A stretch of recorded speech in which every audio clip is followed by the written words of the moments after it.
so I want to do is focus on some techniques and tips and tricks that you can use to help build your resiliency, build your grit, and just acknowledge some of the difficulties that we have gone through this year. So, before I begin, I do want to make a disclaimer that if you are suffering from serious mental health conditions, depression or anxiety, or having thoughts of hurting yourself, hurting others, or have a plan to do so, please speak to your healthcare provider or reach out to local crisis response center. The RHA has a mobile crisis service that's available. Their phone number is listed, and they also have a website. So if those difficulties are arising, know that you're not alone and that we are here to help you out. And so, as you all know, 2020 has been quite an eventful year. We've gone through, and we're currently going through, a pandemic. The last pandemic was in 1918. And it was devastating. That was H1N1. And now we're going through COVID. And I'll talk a little bit about it, not too much, just that it's changed everybody's life in so many different ways. People have lost loved ones, and it's an ongoing issue and currently still rising exponentially. And just acknowledging what is going on there is so important. We've dealt with racial injustices, economic distress, heightened mental health disorders. More and more people are coming to see their doctors about anxiety, depression, lack of sleep. It is certainly something where people are feeling uprooted and ungrounded, and acknowledging that is very important. We've gone through a pretty tumultuous election. People are feeling socially isolated, and people that are spending more time with their family members may have difficult family dynamics. And then the question about nutrition comes in. What should we eat? What should we not eat? Natural disasters that are affecting this country and this world, and whether or not we should travel for the holidays. All very good questions, and all that we have to do some internal reflection on as well. And certainly everybody has different opinions about it.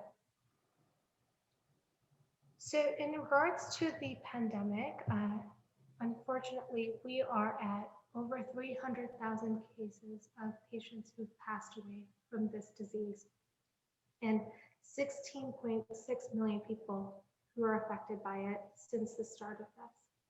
And as you can see from the curve, the cases are rising exponentially, and we have to recognize that we're in it for the long haul, and that people are having isolation fatigue. Really, if I could give one piece of advice, is to limit holiday gatherings if at all possible. I know it certainly brings in a different dynamic to what our holidays would look like this year.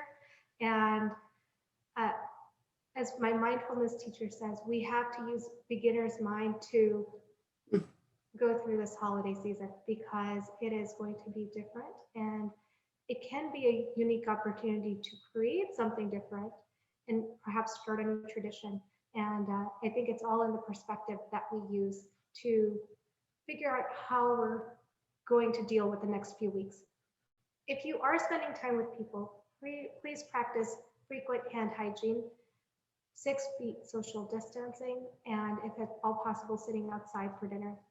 And if not, if it's possible for you, creating creative ways to spend time with your family, whether it's through virtual holiday parties, dance parties, sharing recipes. I know some people are going out and creating gift packs or lunch containers for their loved ones out in the community. And so that may be another option for you to consider. The nice thing is, if you're having a small gathering, you don't have to cook for a lot of people. And so maybe that's okay. And maybe there's a pleasure in that.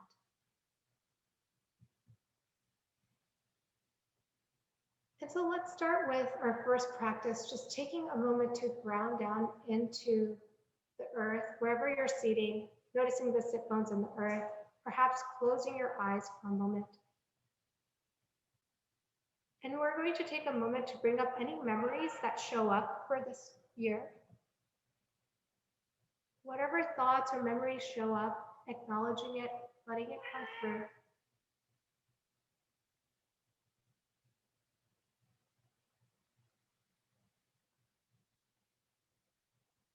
Always knowing that you can connect with your breath, the inhalation and exhalation.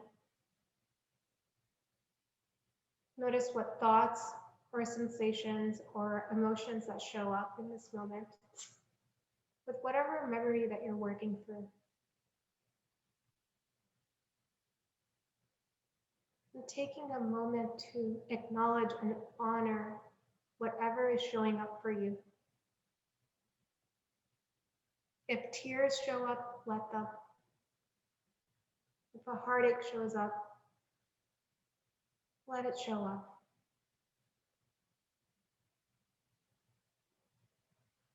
I'm going to share a poem as you continue to reflect. This is called The Guest House by Rumi. This human being is a guest house, every moment a new arrival.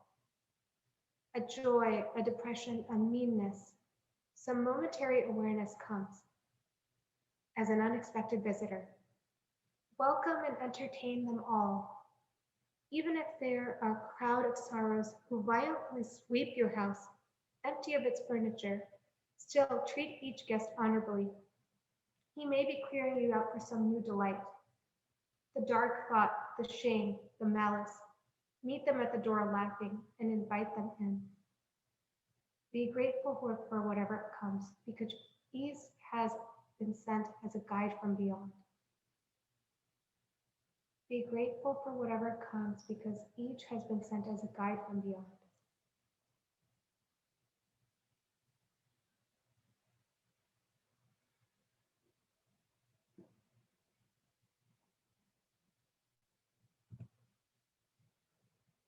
When ready, you can open your eyes or you can keep them shut, whatever is comfortable for you. My next reflective piece that I'm going to encourage us to do is by Dr. Rachel Naomi Remen. She's an integrative medicine physician who started a course for medical students called Healer's Art. It's a 5-session course that truly focuses on the difficulties and vulnerabilities that it takes to be in medicine. I had the opportunity to co-facilitate this course for the past 2 years, and one of the things that medical students would bring up frequently is that this was one space where they could express their vulnerability. And it's shocking, right? Because we are in this field where we're constantly affected by difficulties and sorrows and all these challenging emotions and all of these challenging experiences, and yet as physicians we're expected to remain strong in all of those interfaces and not express our difficulties that we may be going through. So one of the exercises it teaches could be a journal entry on a daily basis. I'm going to have you reflect on this for this past year. So if you have a pen or paper and pencil available conveniently, great. Otherwise, you can do this exercise internally. But one of the first questions that I'd like for you to reflect is, during this year, what surprised me? So what surprised you?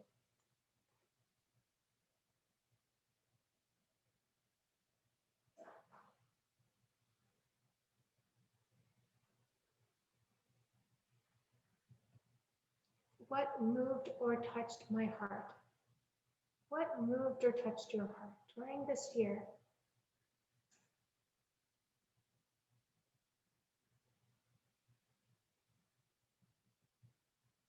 And what inspired me? What inspired you during this year?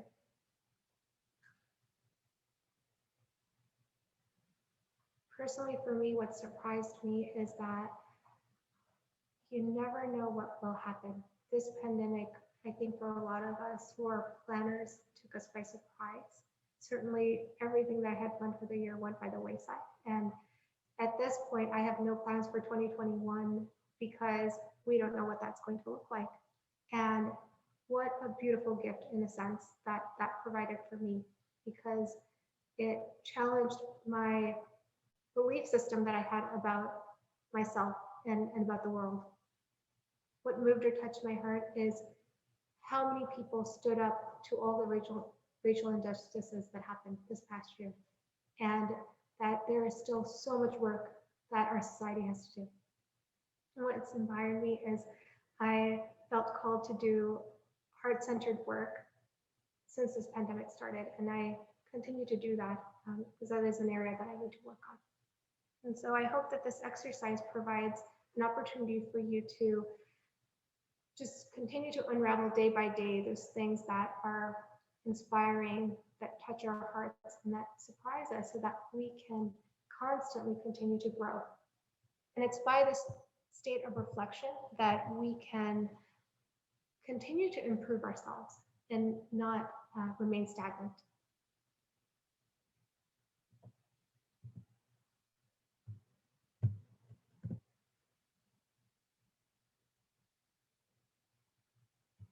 And so taking a moment to have a gratitude practice. Gratitude is another way that we can acknowledge the positive things in our lives, the things that are going well, even amidst chaos, we can find calmness.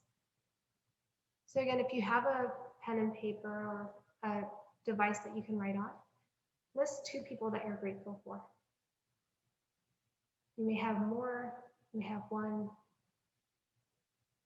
If you have none, just be grateful for yourself. Listing 2 events or experiences this past year that you're grateful for.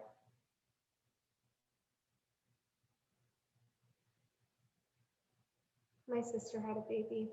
Very grateful for my nephew. My other sister got married. Very grateful for that. 2 things that you're grateful for. And yes, it's okay to be grateful for material things. Any pets that you're grateful for? And then take a moment to write down, I am grateful for myself and for the journey that I'm on. We oftentimes tend to be our own harshest critics, and yet just recognizing that each of us have a unique life that we're living, unique experiences that we're going through. And so why not honor ourselves and honor the experiences that we've had? This allows us to grow even more and expand our awareness to our best potential self. And so then we talk about nutrition. Now, holidays are time for tons of desserts and tons of food, and some people tend to gain weight during the holidays. And so if you have specific goals for yourself that you're working through, practice mindfulness with each of the meals that you're enjoying with your family members. It is also worth having a discussion with your family as far as goals that you may have. So if you're avoiding alcohol, having that discussion whether there will be alcohol at the table or not, or if they'll hold you accountable, whether you're planning to do an elimination diet, finding out if right now would be the best time to do that, or if it's worth waiting till after the holidays. And I want to say that, and I'll give permission that it's okay to splurge and eat, enjoy it while you do. None of this guilt that we have. And if you do have guilt, remember welcoming it, because it's there for a reason. It's probably trying to teach you something. I will say when the pandemic first started, I was like, oh my goodness, we're in a pandemic. I'm going to eat whatever I want. And yes, that's great. And I've done that over and over again this past year. And for me, the recognition is that I eat when I'm stressed. I eat a lot of junk food when I'm stressed. So recognizing that and being aware of that and finding ways to energetically ground and root has helped me to get back to eating more fruits and vegetables and eating the type of diet that I find nourishing, and recognizing that it is an expression of self-love when we eat nourishing food. So I made the salad last week and it was delicious. So let's do a breathing exercise. We'll go through a couple breathing exercises. I'll lead you through a little bit of yoga, and then we'll end with a meditation and some tapping work in between. So the 4-7-8 breath is one of the first energetic breath work techniques that I learned while I was in Tucson, Arizona. And just a quick 30-second backstory. I was in clinic with my first patient as a new doctor, and this patient came in for insomnia, so was having difficulty sleeping. And as a new doctor, my first instinct is let's start medication. And my very seasoned, wonderful attending who'd been in practice for 30 years, like, let's do this breathing technique. And it was just such a beautiful introduction for me to be in a family medicine program in Tucson, Arizona, where integrative medicine has such a strong presence. And so this breathing technique is wonderful to activate a relaxation response. Dr. Andrew Weil talks about doing 4 rounds twice a day, and then after a month, increasing it to 8 rounds twice a day. It's quick. It's a nice, quick breath work technique that gets us into that relaxation response within a few minutes. So people who don't have time necessarily to meditate, this might be just a great way to get into that relaxation response. One of the caveats that I will give with this breathing technique is, as a yoga teacher and as somebody who has had training in trauma-informed yoga teacher training, one of the things that we learned, just slightly surprising to me, is that people who have gone through physical, mental, emotional, or sexual trauma may have difficulty with these very rigid breath counting breathing techniques. So that being said, if you have had an experience like that, or if you notice that when you do this technique that you feel lightheaded or dizzy, or it makes you feel more anxious, then this is probably not a technique for you. And some people will, in the beginning, feel anxious as they're navigating it. So finding a balance between, is it just, I'm new to this and my body is resetting itself into a more parasympathetic, relaxed response, or is this something that is going to bring up past traumas and maybe this is not the place? Again, it's all dependent on each of you to figure out what's right for your body. And for those of you who've had trauma experiences and breath work is challenging, start with a basic breath technique of just focusing on the inhalation and exhalation and noticing the expansion of the belly and contraction of the belly. So just simple diaphragmatic breathing. For those of you that would like to try this, I will count you through it. Remember that my counting might be different than what your counting looks like. So if I'm counting too fast or too slow for you, use your own barometer and your own counting in your mind's eye or mind's voice. So just exhale completely. Inhale, 2, 3, 4. Hold, 2, 3, 4, 5, 6, 7. Exhale, 2, 3, 4, 5, 6, 7, 8. Inhale, 2, 3, 4. Hold, 2, 3, 4, 5, 6, 7. Exhale, 2, 3, 4, 5, 6, 7, 8. Inhale, 2, 3, 4. Hold, 2, 3, 4, 5, 6, 7. Exhale, 2, 3, 4, 5, 6, 7, 8. Inhale, 2, 3, 4. Hold, 2, 3, 4, 5, 6, 7. Exhale, 2, 3, 4, 5, 6, 7, 8. And just breathing normally. Noticing how your body feels in this moment.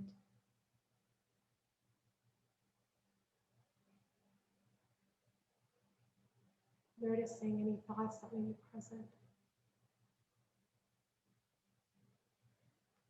Physical sensations.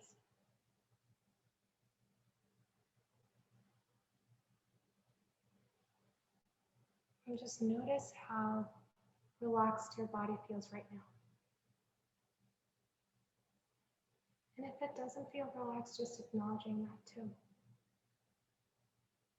Sometimes when we're at a deepened state of anxiety, heightened sympathetic response. It takes our bodies a little bit of time to get to that neutral space before it dives even deeper into that relaxed state. And in those moments, just showing yourself compassion. Our next exercise that we'll do is called alternate nostril breathing, Nadi Shodhana breath. It is a great exercise to connect both hemispheres of the brain. It helps improve focus, great for the respiratory system, and of course another exercise that invokes the relaxation response. So go ahead and take your index finger and your middle finger and place it on your forehead just between your eyebrows. Close the left nostril with your pinky finger and your ring finger. Inhale through the right. Close off the right. Exhale through the left. Inhale through the left. Close the left. Release the right. Exhale through the right. Inhale through the right. Close the right. Release the left. Exhale through the left.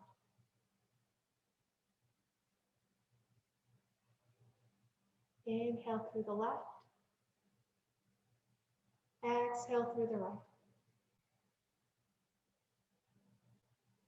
Inhale through the right. Release the left. Exhale through the left. Couple more. Inhale through the left. Close the left. Exhale through the right. Inhale through the right, feeling the expansion of the lungs.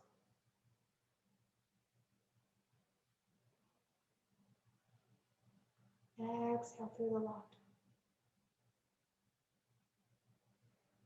And releasing your hand, palms facing up, keeping your eyes closed.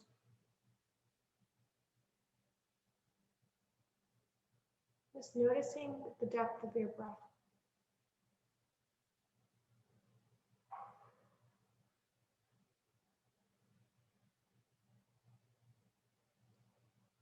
Noticing what sensations are present, what thoughts are present.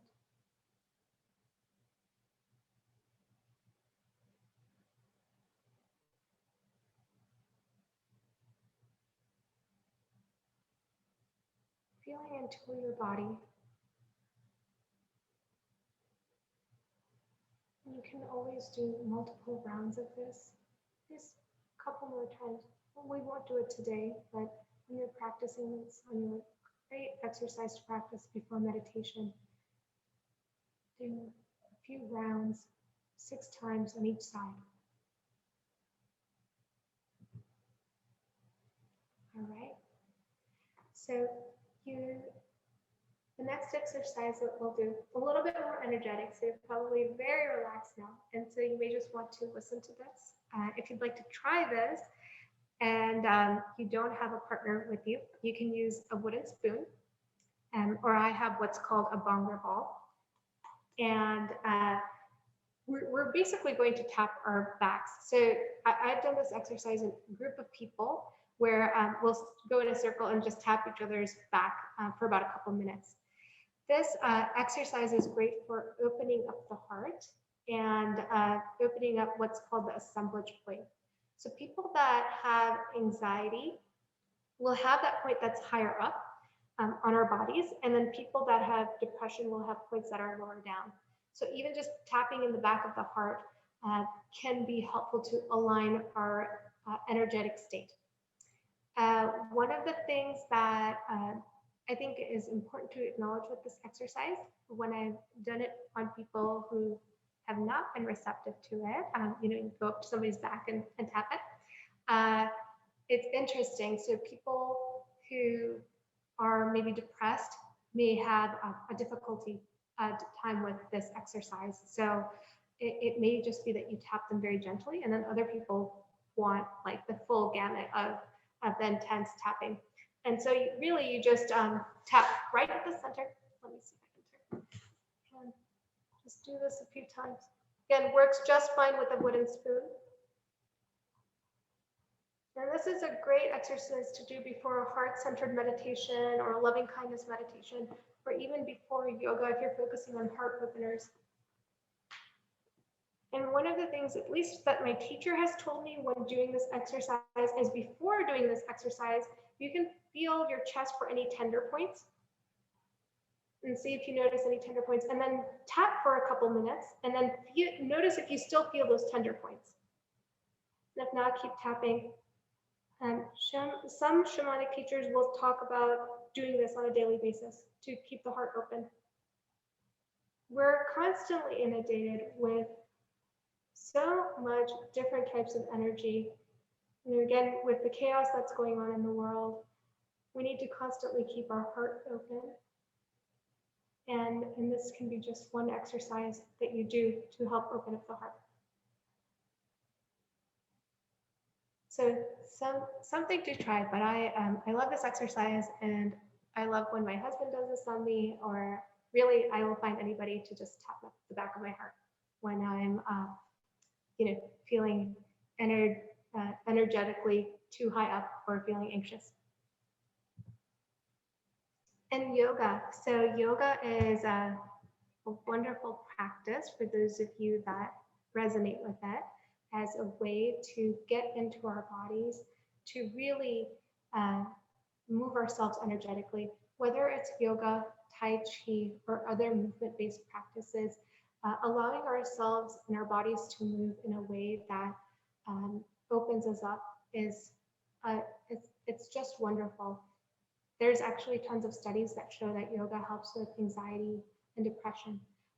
And oftentimes will be recommended in addition to mindfulness-based stress reduction type practices in terms of managing some of these emotional states, even before medications for some people, and people tend to do really well with it. If you're at home with your family members, maybe doing a yoga practice with them.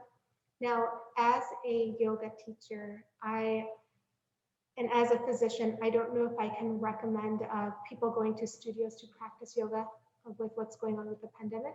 But one thing I will say is that if you do want to support your local studios, there are studios that are doing virtual classes. So that's one way to support studios. I know yoga studios are one of the places that are struggling because of this pandemic, and a few of them are closing down because of it.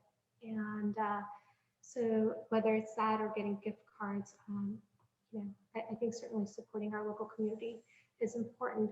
Now, as far as practices, there are tons that are available virtually, and whether or not you are able to support a studio or not, there are classes, whether it's through YouTube or other avenues and platforms that are free and available. So let's do a little bit of yoga, and I do want to be cognizant of the time so that we don't go over. We have plenty of time. So just inhaling, reaching your arms up overhead. As the hands come to the top, palms touch, connect at the top, reach up 1 inch higher. And exhale, hands through heart center. Inhale, arms reach up overhead. Palms touch, find that connection. Inhale, reach up higher. And then exhale, hands through heart center. One more time, inhale, arms reach up overhead. Gaze towards the heavens, palms connect at the top.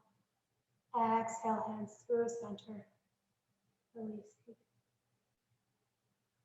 Bring your left hand to your right thigh, right hand behind you, finding a gentle twist to the side. As you inhale, lengthening your spine up. As you exhale, twisting. Let your neck and your cervical spine be the last thing to turn. Just wringing out anything that's not serving you in this moment.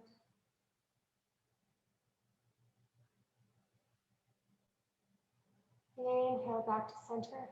Exhale, opposite side. Right hand, left thigh, left hand behind you. Inhaling, lengthening, and exhale, twisting.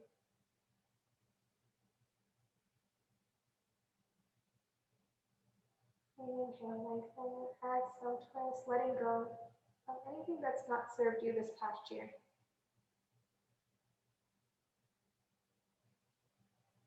Inhale back to center. Palms on your thighs. Gaze towards the sky, shoulder blades together. As you inhale and exhale, navel to spine, curl your chin into your chest. Doing some seated cat and cow. Inhaling, gazing towards the heavens. Chest lifts up, and then exhaling, twist. Navel to spine, chin to chest. A couple more times with your own breath. Inhaling, lifting. And exhale, curl into spine.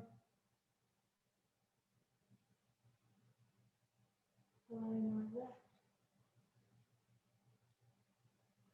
Exhale, navel to spine, chin to chest. Inhale back to neutral. And bring your right ear to your right shoulder. You can walk your left hand a couple inches away from you. Just feeling a gentle stretch in your neck.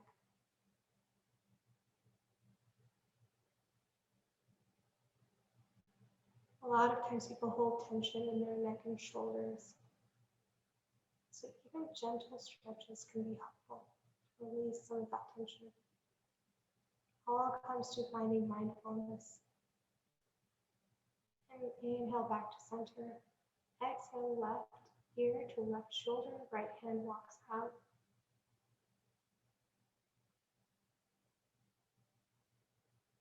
Just connecting with your breath here. Once again, releasing anything that's not serving you.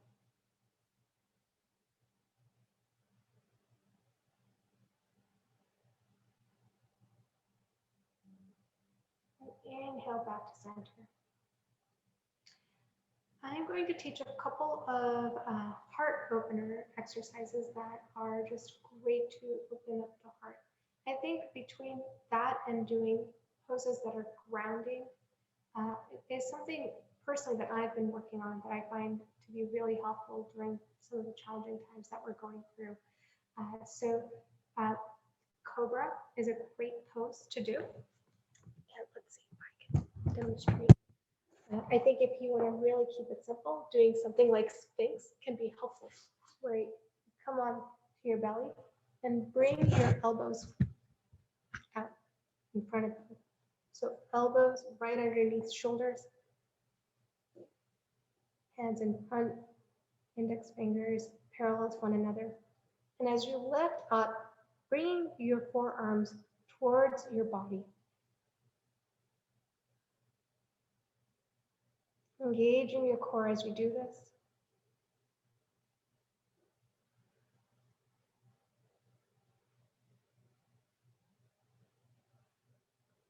And then curl your toes under, press your hands, and lift your elbows coming into downward facing dog, if that's available for you right now.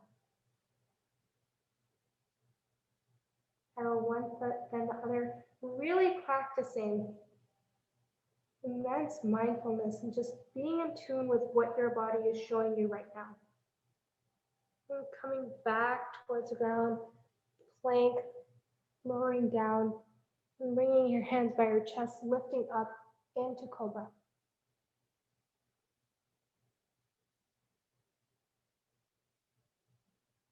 And curling your toes under, lifting back into downward facing dog.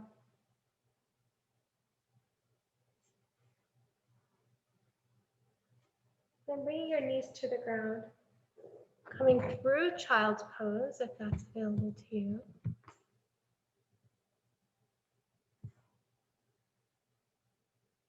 And coming into camel pose, another very gentle heart opener. You come onto your knees. I'm just remove this for a second. Lifting up, curling your toes under, coming onto your knees. Bringing your hands to to your back.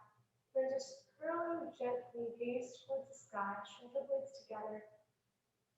Again, this can be more advanced. I think sometimes we just need to look at things from a beginner's eye. Then start with gentle movement. And seeing where it takes you. Even allowing yourself to create a practice that is all based on what you're intuitively guided by, right?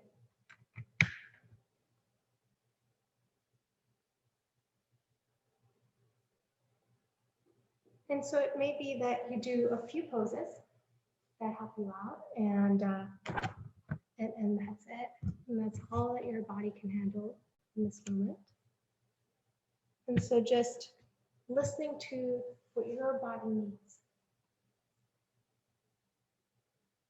so that you can deepen that state of relaxation.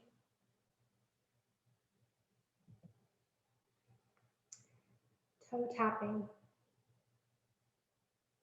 This is another wonderful exercise that's great to help alleviate anxiety, actually great for restless leg syndrome and to help with lymphatic flow. For people that suffer from insomnia, great to do before you go to bed. And of course, it's another exercise that relaxes the mind. So I typically do this exercise before I'm meditating, or if I'm noticing that my energy is really high up and I need to ground myself. Typically, I'll do this with some sort of drumming music. So I'll just find something on Spotify and listen and tap my toes. One of the contraindications to this movement is pregnancy. The points where you tap the toes, there is a, this is more from traditional Chinese medicine, and I won't go too much into it because I'm not entirely familiar with it, but it has a theoretical risk of having miscarriage. So I advise pregnant women not to do it. And those with severe neuropathy, partially because people who have nerve damage in their feet, whether it's due to diabetes or other conditions, have, if you're not able to feel it and you form an ulcer, it can get infected, and that can be problematic, of course. So typically with this exercise, we'll do this for a couple minutes. You bring your feet on the ground. You could do this lying down, and really what you're doing is tapping your toes together. The movement is coming from the hips. Some people are very flexible and they're able to bring the backs of the outsides of the feet to touch the ground. You can't do that, and that's okay. And so you just do this for 5 to 10 minutes. We'll do this for a couple minutes because this is really relaxing and great.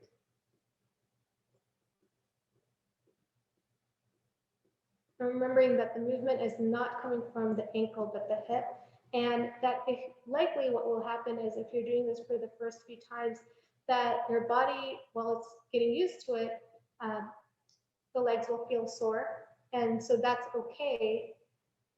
Just being patient with it, starting up slow, and of course listening to your body if it becomes very uncomfortable.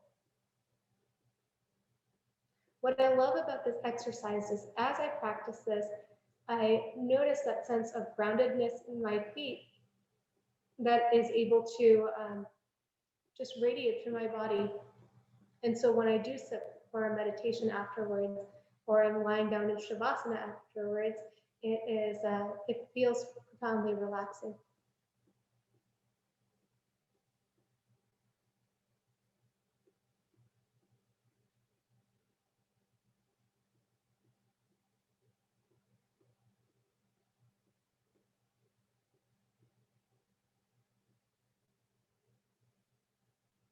And just resting your feet, noticing the sensations in the bottom of the feet.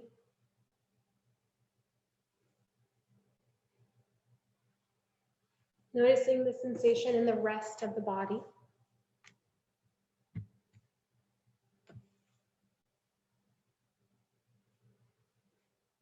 Noticing the thoughts that may be present, and the sensations in the body, and any emotions that are present. Just checking in with yourself.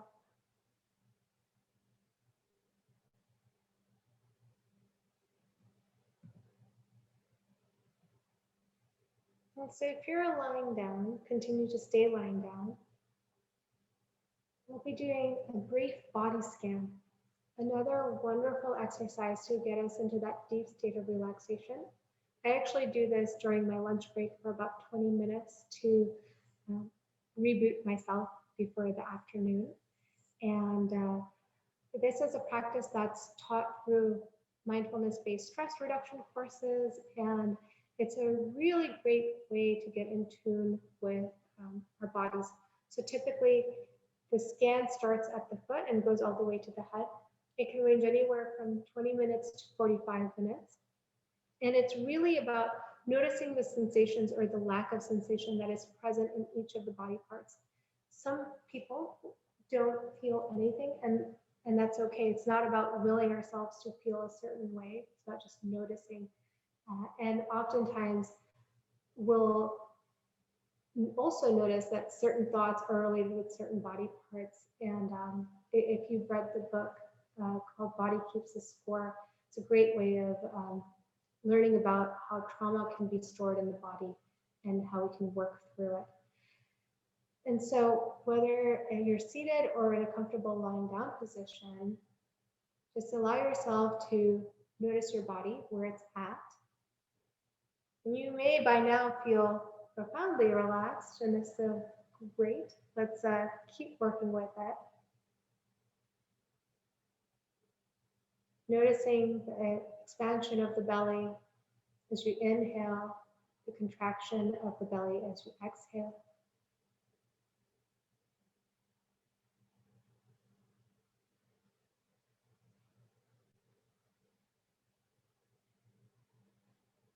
Become aware of both of your feet, the tops of the feet, the soles of the feet, the toes, bottoms. Notice the sensations that are present in the feet.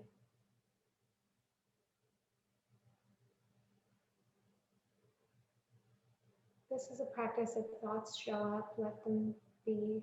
Just going back to the awareness of what the feet are showing us.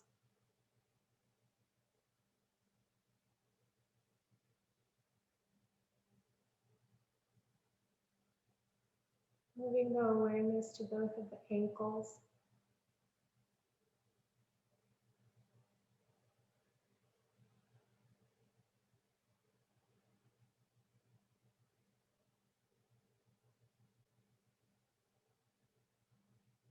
The calves, the backs of the calves against the earth if you're lying down. The shin, the sides of the calves.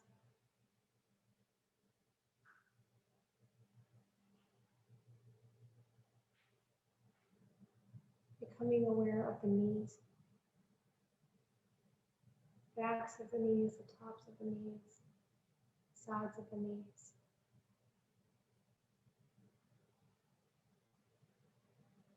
Moving the awareness to the thighs, acknowledging the longest bones in our body, where the femur meets the pelvis, the backs of the thighs, the tops of the thighs, the sides of the thighs.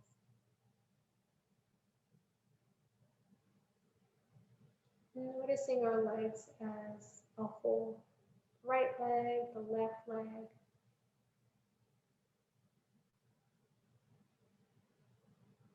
Becoming aware of the pelvis, the genitalia, the organs that are present there, the buttocks, the hips, moving the awareness to our low back, our mid back, our upper back, the back as a whole.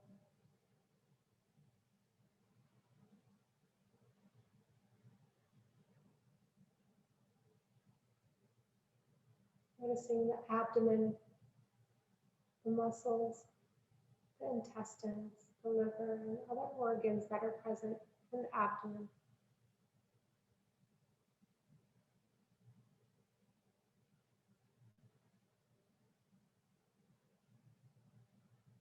Noticing the inhalation and exhalation, belly breathing.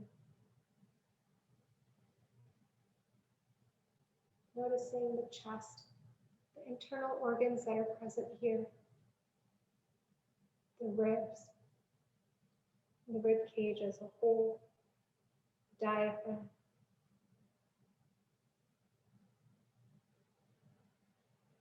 Noticing the shoulders, both the right and left hands, the tops of the hands, the backs of the hands, the fingertips, the thumbs, the wrist, the forearms, the elbows, the upper arms, both arms, the right and the left as a whole. Whatever sensations that are present without judging, without changing. The neck, the back of the neck, the front of the neck, the sides of the neck, the thyroid, the internal organs, the vessels that are present in the neck area.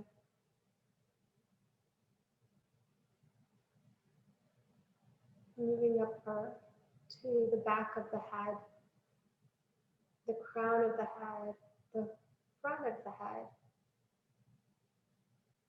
the eyes, eye sockets, eyeballs, the cheeks, the chin, the lips, the tongue, the ears, the head as a whole.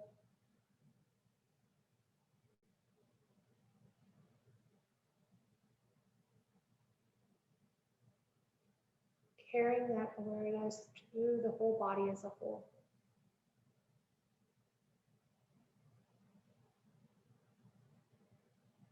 Just noticing the whole body breathing.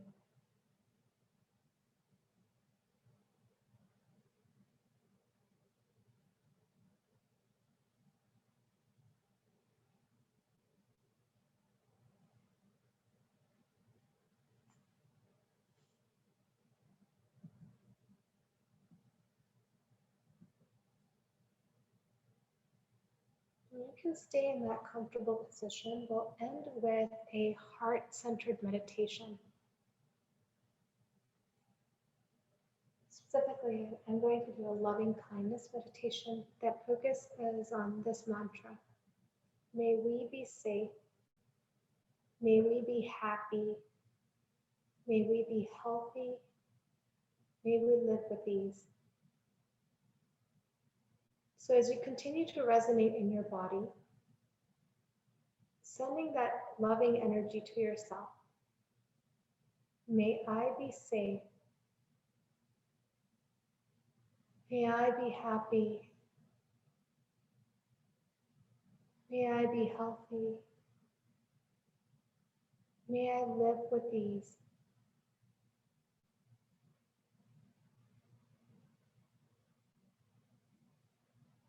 Feeling into that energy that you created at your heart center. May I be safe. May I be happy. May I be healthy. May I live with ease.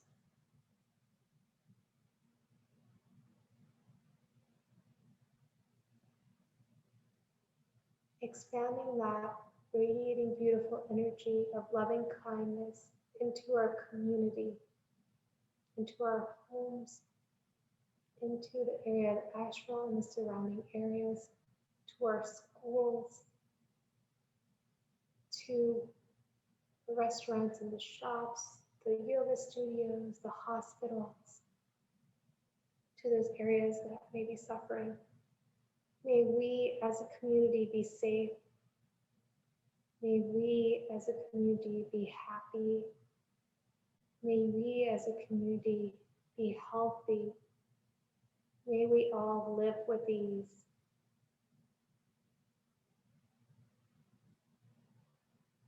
May we be safe. May we be happy. May we be healthy. May we live with ease.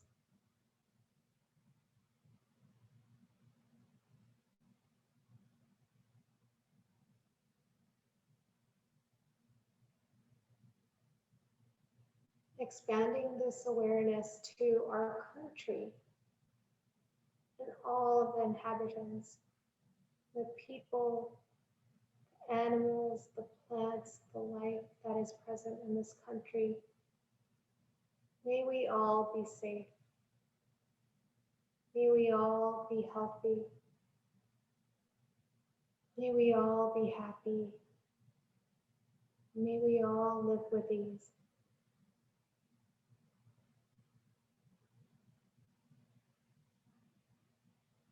May we be safe. May we be happy. May we be healthy. May we all live with ease. And expanding this loving, kind energy that you have generated from your body to this country, expanding it and radiating it into this world. Even visualizing that if you were in outer space, that you could see this earth, Mother Earth, and just envelop it with your loving light. May this world and its inhabitants be safe. May this world and its inhabitants be happy. May this world and its inhabitants be healthy. May this world and its inhabitants live with ease. And may we all, as a global community, be safe. May we all, as a global community, be happy. May we all be healthy. And may we all live with ease.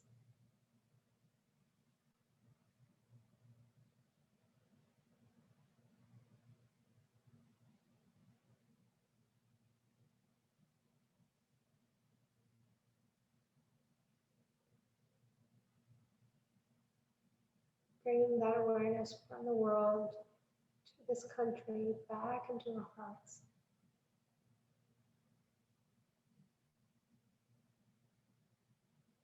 May you be safe. May you be happy. May you be healthy. May you live with ease.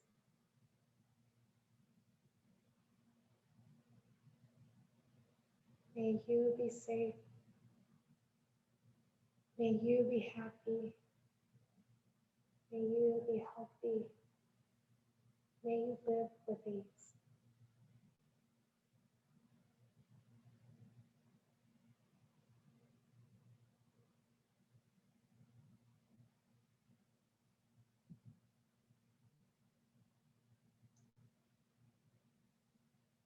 You're ready, gently opening up your eyes. I think I'll end the presentation there. There are many resources that are available. One of the courses that I've done this past year that's been really helpful for me is the happiness course by Dr. Lori Santos. It's a 5-week course, beautiful research as far as what we perceive as happiness and where true happiness comes from. The University of San Diego Mindfulness Center has many resources as far as different types of meditations that are available, body scans that are available that you can download. The Integrative Medicine Arizona website has many resources in regards to the pandemic. And Dr. Lori Santos has a podcast about happiness during the holidays, and many different podcasts in regards to how we can discover our own happiness and resiliency through different teachers. And there's another website called loveislouder.org that also provides numerous resources that you can check into. And so really Here's to 2021. May it be a year full of love, laughter, and joy and experiences. And even if they're difficult experiences, may we learn from them in ways that allows us to grow. And remember, as Rumi said, that all these emotions that we experience, they're there to clear the way and to help us grow and to honor every parts of us, whether it's part that's grieving for what we have lost, and for those that have that we have lost during this year, um, people, events, or experiences. I think we all can allow ourselves to express those parts of us in different ways, in ways that are healing for us. And so, really, for year that's coming up, set an intention or resolution for yourself. You know, set up goals for yourself, whether you meet them or not. It's always good to have things that we work towards, and commit to discovering your higher self, whatever that may be, and let go of those things that are not serving you. I've been telling my patients, whether it's creating a ritual or ceremony for yourself, and it certainly may be different than the celebrations that we've had in the past, but creating a sacred space and ceremony to invite in new experiences for the year and see what shows up. And certainly, um, as my teacher would say, the face we present is the face that we receive, meaning that if we show up to this new year in a way where we're open to whatever experience that needs to show up for us, that experience will meet us there. So thank you all. I hope you're as relaxed as I am. I feel wonderful. And so I hope that you have learned some techniques that you can continue to work on to build your resiliency and grit.